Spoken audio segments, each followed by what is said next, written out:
Hello everyone, welcome back to our channel Fawn physics.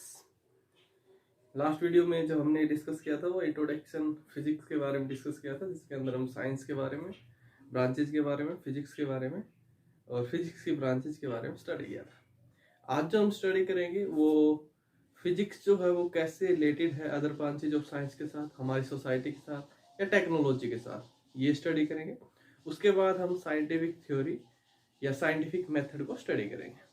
तो देखिए dear students, कल हमने जो अदर ब्रांचेज जो साइंस की स्टडी की, वो हमारे पास जो ब्रांचेज जो थी, जैसे केमिस्ट्री है, बायोलॉजी है, एस्ट्रोनॉमी है, ओशियोनोलॉजी है, ये सारी अदर ब्रांचेज ऑफ साइंस जो है ये सब आपस में एक दूसरे से रिलेटेड है।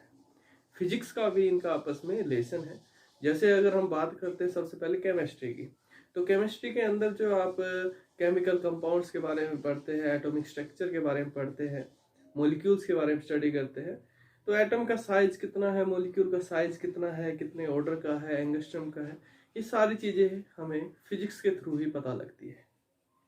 ऐसी बायोलॉजी है, बायोलॉजी के अंदर जो आप माइक्रो ऑर्गेनिज्म के बारे में स्टडी करते हो, बिल्कुल स्मॉलेस्ट टिश्यूज के बारे में स्टडी करते हो, जिनको हम देख नहीं सकते, उन्हें देखने के लिए हमें माइक्रोस्कोप की रिक्वायरमेंट होती है। तो ये माइक्रोस्कोप जो है ये भी फिजिक्स के ऊपर ही बेस्ड इंस्ट्रूमेंट है।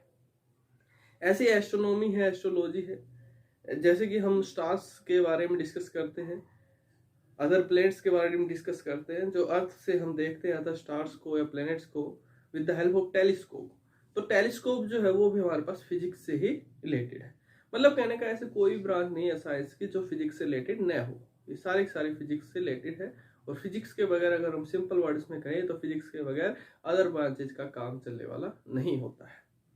ऐसे फिजिक्स जो है हमारी सोसाइटी से रिलेटेड है। सोसाइटी से कैसे रिलेटेड है, हमसे कैसे रिलेटेड है, जैसे अभी आप देख रहे हो कि जो हमारे पास जो मौसम से रिलेटेड जो हमारे पास न्यूज जो होती है, वो ये सब कुछ जो बताया जाता है with the help of satellite. Satellite की हेल्प से, जो हमारे पास सैटेलाइट है, पोलर सैटेलाइट है, जियो स्टेशनरी सैटेलाइट है, सभी का अलग अलग पर्पज होता है। तो इनकी हेल्प से जो हम बताते हैं कि आप 2 4 5 6 महीने पहले तक का ही मौसम आप देख लेते हो, या एग्जैक्ट टाइम पे भी आप देख पाते हो। ये सब कुछ किसकी वजह से? Due to satellites. तो सैटेलाइट्स जो है वो भी फिजिक्स के ऊपर ही बेस्ड है, फिजिक्स की ही देन है। सेम ऐसे आप TV, mobile, computer, 5th generation of computer, LED, ये सारी चीजें फिजिक्स है। सोलर सेल, ये सब फिजिक्स के ऊपर बेस हमारे पास होती है। ऐसी कोई भी चीज नहीं है, चाहे सोसाइटी हो, चाहे हम हो, चाहे टेक्नोलॉजी हो, चाहे कुछ भी हो, जो फिजिक्स से रिलेटेड न हो, या हम कहें कि फिजिक्स के बगैर इन सब का काम चलने वाला नहीं है। तो ये सारी चीजें आपस में फिजिक्स से रिलेटेड है। अब बात करते हैं हम थोड़े से काम की, साइंटिफिक मेथड और साइंटिफिक थ्योरी की। जैसे हम कल बात कर रहे थे साइंस के बारे में, किसी भी नई चीज के बारे में जानना साइंस कहलाता है। और जब हम उसके ऊपर एक्सपेरिमेंट्स वगैरह करते हैं, थ्योरी वगैरह करते हैं, और उसको जब हम एक सिस्टमेटिक मैनर में, सिस्टमेटिक वे में जब हम उसे लिख देते हैं, तो वो हमारे पास फुल प्रूफ, हमारे पास उसको हम साइंस में काउंट कर लेते हैं। तो कोई भी नई थ्योरी जो दी जाती है साइंस के अंदर, वो किस बेसिस के ऊपर दी जाती है, उस मेथड को हम नाम देते हैं साइंटिफिक मेथड या साइंटिफिक थ्योरी। तो ये साइंटिफिक मेथड या साइंटिफिक थ्योरी हमें क्या बताती है डियर स्टूडेंट्स? जैसे हम अपने लोकल लैंग्वेज में समझने की कोशिश करते हैं, आप किसी भी नई चीज के बारे में जानना चाहते हो या कोई भी नई थ्योरी आप देना चाहते हो, तो उस थ्योरी को आप कैसे दोगे? सबसे पहले आप जो करोगे, उसको आइडेंटिफाई करेंगे कि आप थ्योरी क्या देना चाहते हो। आप फोन से रिलेटेड कोई थ्योरी देना चाहते हो, पेन से रिलेटेड कोई थ्योरी देना चाहते हो, सैटेलाइट से रिलेटेड कोई थ्योरी देना चाहते हो, जिस भी चीज से आप रिलेटेड कोई थ्योरी देना चाहते हो, जिस भी पैटर्न से रिलेटेड, उसको सबसे पहले आपने आइडेंटिफाई करना है कि मुझे इसके ऊपर काम करना है। उसको आइडेंटिफाई करने के बाद आपने वहां पर हाइपोथेसिस टेस्ट करनी है। हाइपोथेसिस क्या होती है हमारे पास? हाइपोथेसिस जो हमारे पास, it is a position without assuming it is true. मतलब ये पोजीशन है। कोई भी नई थ्योरी दी जाती है, उस टाइम पे हमें ये थोड़ी पता होता है ये सही है या गलत है, दे देते हैं। बाद में जब उसको हम वेरीफाई कर लेते हैं, एक्सपेरिमेंटल वेरीफाई कर लेते हैं, तब जाकर के पता चलता है ये थ्योरी सही है या गलत है। मोस्टली थ्योरी सही होती है, मोस्टली गलत भी होती है। जो सही होती है उनको हम रख लेते हैं, जो गलत होती है उसको छोड़ देते हैं। आगे फर्दर उसके ऊपर इन्वेस्टिगेशन चलती रहती है। तो हाइपोथेसिस क्या है हमारे पास? ये हम मान करके चलते हैं कि ऐसा है, कोई भी आप नई थ्योरी देते हो तो आप उसके ऊपर मान करके चलोगे कि ऐसा है। सही है नहीं है हमें नहीं पता होता, स्टार्टिंग में हम मान करके चलते हैं कि ऐसा है, उसको हम बोलते हैं हाइपोथेसिस। एक ऐसे ही होता है एक्जियोम। ये दो वर्ड होते हैं, एक हाइपोथेसिस और एक एक्जियोम। एक्जियोम का क्या मीनिंग होता है? It is A self evident truth. It is A self evident truth,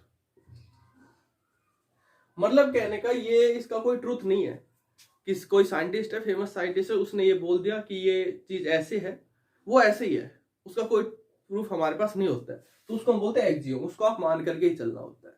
तो हम बात कर रहे थे हाइपोथेसिस की। हाइपोथेसिस का मतलब किसी भी चीज को सपोज करके चलना या मान के चलना कि ये है या ऐसा है। कोई भी नई थ्योरी दी जाती है, सबसे पहले हम यही मान करके चलते हैं। जैसे आप मैथ में कुछ भी करते हो, लेट अस सपोज, सेम वही चीज साइंस में जो भी नई थ्योरी दी जाती है, लेट अस सपोज, ये आप मान करके चलोगे। सबसे पहले आप आइडेंटिफाई कर लोगे जिस भी चीज के ऊपर आपने थ्योरी देनी है, कोई भी नई चीज आपने इन्वेस्टिगेट करनी है, फिर आप उसको हाइपोथेसिस दोगे कि ये आप मान करके चलोगे कि ये चीज है, और लास्ट में हमें ये चीज देखने को मिलेगी, या लास्ट में नहीं देखने को मिलेगी, स्टार्टिंग में आप मान करके चलोगे।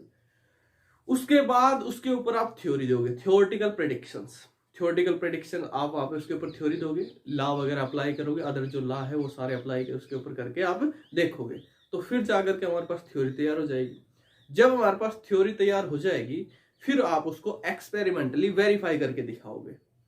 जब वो एक्सपेरिमेंटली वेरीफाई हो जाएगा, एक्सपेरिमेंटली मैच हो जाएगा, एक्सपेरिमेंटल और थ्योरेटिकल दोनों चीजें जब आपस में मिल जाएगी, जब हम उस थ्योरी को साइंस में काउंट करते हैं।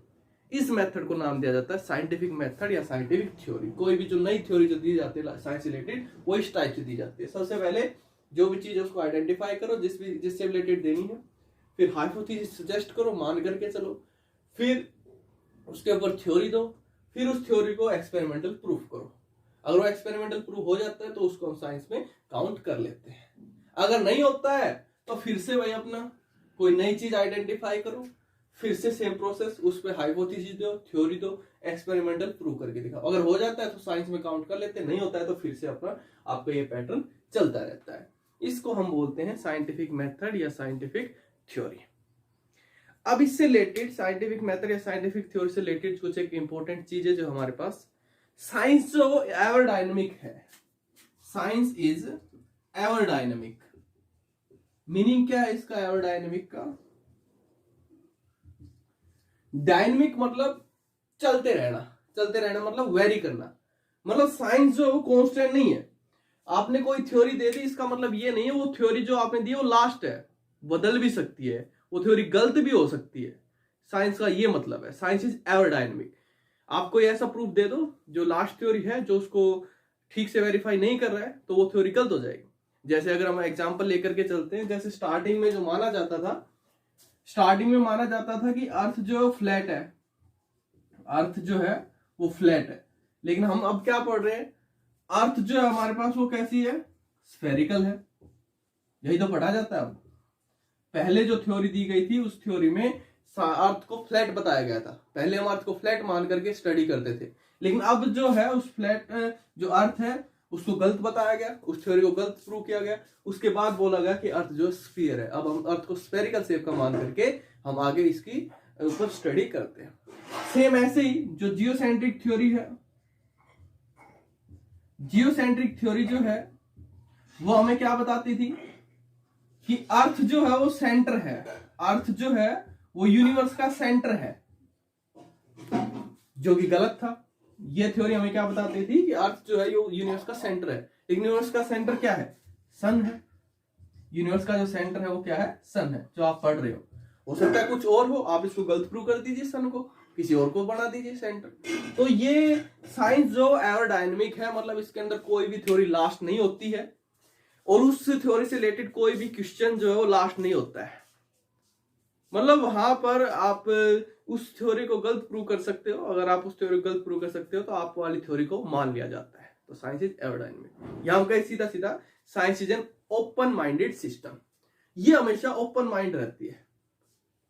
ओपन माइंड से इस पे आप काम कीजिए, जो चीज आपको सही लगती है उसको आप प्रूव करके दिखाइए। अगर आप प्रूव कर देते हो उसको तो आप वाली थ्योरी सही है। Okay dear students. ये था हमारे पास साइंटिफिक मेथड या साइंटिफिक थ्योरी।